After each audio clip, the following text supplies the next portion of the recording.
Hello hi नमस्कार, आप सुन रहे हैं जागरण पॉडकास्ट का खबरनामा। मैं हूं आपके साथ शताक्षी सिंह। आज तारीख है 31 अगस्त की और दिन है गुरुवार का।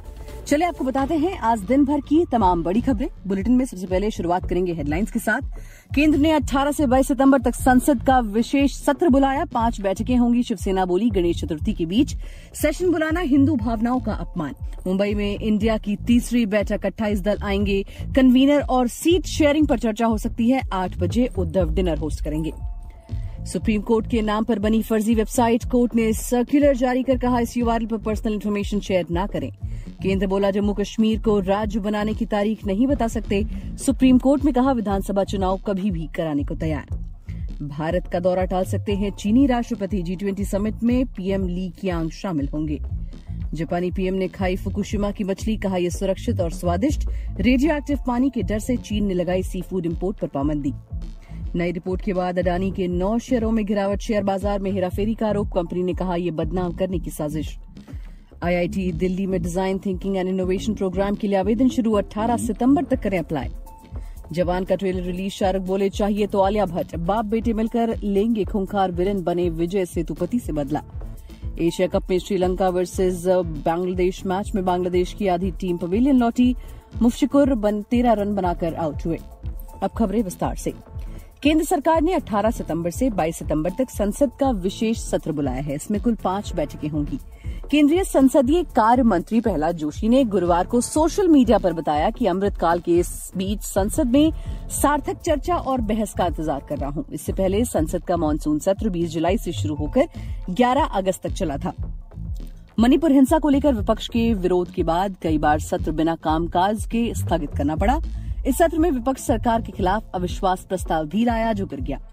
राज्यसभा सांसद और शिवसेना उद्धव गुट के नेता प्रियंका चतुर्वेदी ने संसद का विशेष सत्र बुलाए जाने पर कहा कि ये दुर्भाग्यपूर्ण है कि सत्र भारत के सबसे महत्वपूर्ण त्योहार गणेश चतुर्थी के दौरान बुलाया गया। विशेष बैठक का आह्वान हिंदू भावनाओं के खिलाफ है। वहीं विपक्षी दलों के गठबंधन India national developmental inclusive alliance की तीसरी बैठक आज से मुंबई में शुरू हो रही है। ये बैठक 2 दिन यानी कि 31 अगस्त और 1 सितंबर तक चलेगी। शरद पवार ने कहा कि बैठक में 28 पार्टियों के करीब 63 नेता शामिल होंगे। राहुल गांधी ने शाम 5:15 बजे कॉन्फ्रेंस की। उन्होंने एक बार फिर अडानी मुद्दे पर केंद्र सरकार को घेरा। इसके बाद 8 बजे उद्धव ठाकरे डिनर होस्ट करेंगे। कल यानी 1 सितंबर को सुबह 10 बजे से आधिकारिक बैठक शुरू होगी। इसमें गठबंधन का लोगो और कन्वीनर यानी कि संयोजक का नाम सामने आ सकता है। सबसे प्रमुख ये तय होना है कि कौन सा दल कहां से कितनी सीटों पर चुनाव यानी कि सीट शेयरिंग लड़ेगा। गठबंधन में शामिल दल कई राज्यों में एक दूसरे के विरोधी हैं। इससे पहले कांग्रेस नेता पीएल पुनिया ने कहा था कि लोकसभा चुनाव इंडिया गठबंधन को जीत मिलने के बाद ही पीएम पद के लिए नाम तय किया जाएगा। चुनकर आए सांसद ही पीएम चुनेंगे। वहीं सुप्रीम कोर्ट की आधिकारिक वेबसाइट के नाम पर लोगों से धोखाधड़ी करने की कोशिश की जा रही है। कोर्ट ने एक सर्कुलर शेयर करते हुए बताया कि उसकी ऑफिशियल वेबसाइट से मिलती जुलती एक नकली वेबसाइट बनाई गई है, जिसके जरिए हैकर्स लोगों की निजी और गोपनीय जानकारी इकट्ठा कर रहे हैं। सुप्रीम कोर्ट की रजिस्ट्री ने लोगों को सतर्क रहने को कहा है। रजिस्ट्री ने बताया कि ये फेक वेबसाइट cbins/scigv.com और cbins.scigv.com/offense URL पर होस्ट की जा रही है। इनमें से दूसरे URL पर क्लिक करने पर वेबसाइट खुलती है, जिसके हेडर में लिखा आता है ऑफेंस ऑफ मनी लॉन्ड्रिंग। इस वेबसाइट पर लोगों की निजी जानकारी, इंटरनेट बैंकिंग, क्रेडिट और डेबिट कार्ड से जुड़ी जानकारी चुराई जा रही है।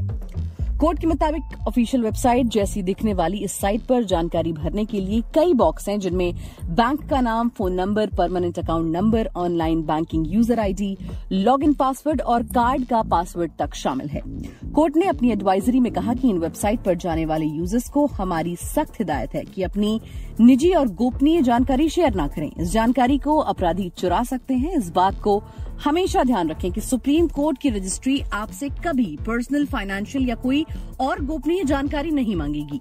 वहीं जम्मू कश्मीर से आर्टिकल 370 को खत्म करने के खिलाफ दाखिल याचिकाओं पर सुप्रीम कोर्ट में गुरुवार को 13वें दिन की सुनवाई हुई। केंद्र सरकार की ओर से सॉलिसिटर जनरल तुषार मेहता ने बताया कि हम जम्मू कश्मीर में कभी भी चुनाव करवाने के लिए तैयार हैं, लेकिन पंचायत और म्यूनिसिपल चुनाव के बाद 29 अगस्त को हुई 12वें दिन की सुनवाई में सुप्रीम कोर्ट ने केंद्र सरकार से पूछा था कि जम्मू कश्मीर को दोबारा राज्य का दर्जा कब मिल पाएगा। इस पर एसजी मेहता ने कहा कि हम इसके लिए कोई निश्चित समय सीमा नहीं बता सकते, लेकिन ये स्पष्ट है कि केंद्र शासित प्रदेश का दर्जा अस्थायी है। पिछली सुनवाई में मेहता ने सुप्रीम कोर्ट को बताया कि जम्मू कश्मीर को अस्थायी तौर पर 2 यूनियन टेरिटरी यानी कि जम्मू कश्मीर और लद्दाख में बांटा गया है।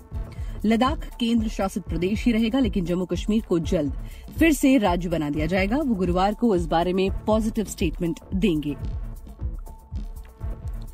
वहीं विदेशी खबरों की बात करें तो चीन के राष्ट्रपति शी जिनपिंग के भारत में होने वाले G20 समिट में शामिल होने की संभावनाएं नहीं जताई जा रही हैं। रॉयटर्स की एक्सक्लूसिव रिपोर्ट के मुताबिक चीन और भारत के सूत्रों ने ये जानकारी दी है। भारत के 2 अधिकारियों, एक डिप्लोमेट और एक G20 के सदस्य देश के अधिकारी ने बताया कि शी जिनपिंग की जगह चीन के प्रधानमंत्री ली कियांग बैठक में शामिल होंगे। शी जिनपिंग सिर्फ G20 ही नहीं बल्कि आसियान देशों की बैठक में भी शामिल नहीं होंगे। इससे पहले भारत में होने वाले G20 समिट को उस मंच के तौर पर देखा जा रहा था जहां चीन के राष्ट्रपति शी जिनपिंग और अमेरिकी राष्ट्रपति जो बाइडेन मिल सकते थे।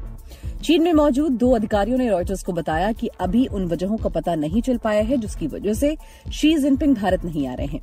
चीन के राष्ट्रपति ने इस साल केवल 2 विदेश दौरे किए हैं। वो मार्च में रूस और अगस्त में ब्रिक्स समिट में शामिल होने साउथ अफ्रीका गए थे।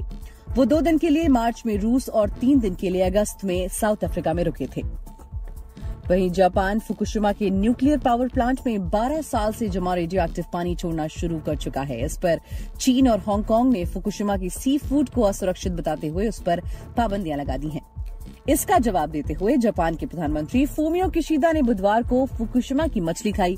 जापान के प्रधानमंत्री कार्यालय ने मछली खाते हुए उनका वीडियो भी शेयर किया। किशिदा ने कहा ये मछली काफी स्वादिष्ट और सुरक्षित है। वीडियो में उनके साथ कई मंत्री भी फुकुशिमा की मछली खाते हुए दिखाई दे रहे हैं। इस वीडियो का मकसद ये साबित करना है कि रेडियो एक्टिव पानी का फुकुशिमा की सी फूड पर कोई बुरा असर नहीं पड़ा है।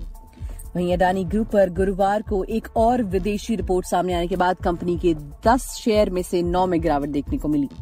Organised crime and corruption reporting project में दावा किया गया है कि अडानी ग्रुप के निवेशकों ने गुपचुप तरीके से खुद अपने शेयरों को खरीदकर बाजार में लाखों डॉलर का निवेश किया। हालांकि ग्रुप ने इन आरोपों का खंडन किया है, कहा है कि ये बदनाम करने और मुनाफा कमाने की साजिश है। OCCRP ने अपनी रिपोर्ट में दावा किया कि अडानी ग्रुप की कंपनियों ने मॉरिशस में गुमनाम निवेश फंड्स के जरिए ग्रुप के शेयरों में करोड़ों रुपए का निवेश किया। अडानी ग्रुप का कहना है कि हम इन रिसाइकल्ड आरोपों को खारिज करते हैं। ये न्यूज रिपोर्ट तरकीन हिंडनबर्ग रिपोर्ट को फिर से जिंदा करने की एक कोशिश मालूम होती है। अडानी ग्रुप ने कहा कि OCCRP ने जो आरोप लगाए हैं वो 1 दशक पहले हो चुके मामलों से जुड़े हैं।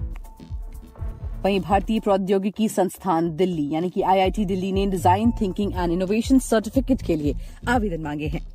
6वें ऑनलाइन सर्टिफिकेट प्रोग्राम के लिए स्टूडेंट्स आवेदन कर सकते हैं। इस प्रोग्राम के लिए ऑनलाइन आवेदन करने की आखिरी तारीख 18 सितंबर 2023 है। ये 20 सप्ताह का प्रोग्राम होगा जो ऑनलाइन पढ़ाया जाएगा। ये प्रोग्राम 28 दिसंबर 2023 से शुरू होने वाला है। IIT दिल्ली के ट्विटर हैंडल पर इस संबंध में जानकारी दी गई है। इस प्रोग्राम को IIT दिल्ली के लीडिंग फैकल्टी और इंडस्ट्री के एक्सपर्ट द्वारा पढ़ाया जाता है। इसे करने के बाद कैंडिडेट्स को इंडस्ट्री के पार्टनर के साथ रियल वर्ल्ड प्रोजेक्ट्स पर काम करने का मौका भी मिलेगा। मनोरंजन जगत की बात करें तो शाहरुख खान की फिल्म जवान का ट्रेलर रिलीज हो चुका है। इस ट्रेलर से इतना तो साफ है कि फिल्म में शाहरुख एक बाप और एक बेटे के रोल में नजर आएंगे। वहीं हो सकता है कि वो ट्रिपल रोल में भी हों। फिल्म की कहानी एक ऐसे बेटे की है जो बाप और अपने लोगों के साथ हुए अन्याय का बदला लेता है। ट्रेलर में शाहरुख खान के जवान, IPS ऑफिसर और एक हाईजैकर के रोल में नजर आ रहे हैं। ट्रेलर की शुरुआत फिल्म की बैकड्रॉप स्टोरी से शुरू होती है। वॉइस ओवर में शाहरुख खान कहते हैं, एक राजा था, एक के बाद एक जंग हारता गया, भूखा प्यासा घूम रहा था जंगल में, बहुत गुस्से में था। स्क्रीन पर शाहरुख के पिता का किरदार नजर आता है जिसे किसी जंग के बाद लोगों ने जिंदा बचा लिया है। वहीं खेल जगत की बात करें तो एशिया कप 2023 का दूसरा मुकाबला बांग्लादेश और श्रीलंका के बीच कैंडी के पल्ले केले क्रिकेट स्टेडियम में खेला जा रहा है। बांग्लादेश ने टॉस जीतकर बैटिंग करने का फैसला लिया है। टीम ने 36 ओवर में 5 विकेट पर 140 रन बना लिए हैं। नजमुल हुसैन, शांतो और मेहंदी हसन मिराज क्रीज पर हैं। शांतो चौथी 50 जमा चुके हैं। खबर पड़ने तक मुशफिकुर रहीम 13 रन बनाकर आउट हुए। उनमें मथीश पथिराना ने करुणारत्ने के हाथों कैच कराया। इससे पहले तौहीद हृदय 20 रन बनाकर आउट हुए। कप्तान शाकिब अल हसन ने 5 और मोहम्मद नईम ने 16 रन बनाए। तंजीद हसन 0 पर आउट हुए। इसी के साथ आज के लिए फिलहाल इतना ही। देश और दुनिया की बाकी खबरों को जानने के लिए सुनते रहिए जागरण खबरनामा।